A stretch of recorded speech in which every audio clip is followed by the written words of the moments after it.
সাধুত্ববাদ বিরাট আজকে একটা আর সেই মন্দিরের আলোচনা হচ্ছে।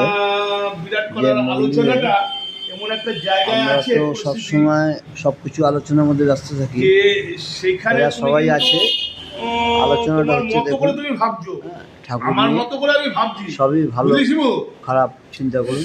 সাধু কাকে বলছি বলছে? শুনুন। সাধু শুধু লাল পোশাক, কালো পোশাক, গৈরিক পোশাক আর ওই হলুদ পোশাক, শুভ্র পোশাক, পোশাকের সঙ্গে সাধুত্বর কোনো, প্রতিটি জীবের মধ্যে ব্রহ্ম বিকাশ আছে, প্রতিটি জীবের মধ্যে সাধুত্ব আছে, প্রতিটি জীবের মধ্যে, প্রাণীর মধ্যে, সেই জীবের মধ্যে প্রাণ অধিষ্ঠিত, সেই সকল জীবের সকল মন্ত্রে সকল প্রান্তের উৎস বলছে না সেই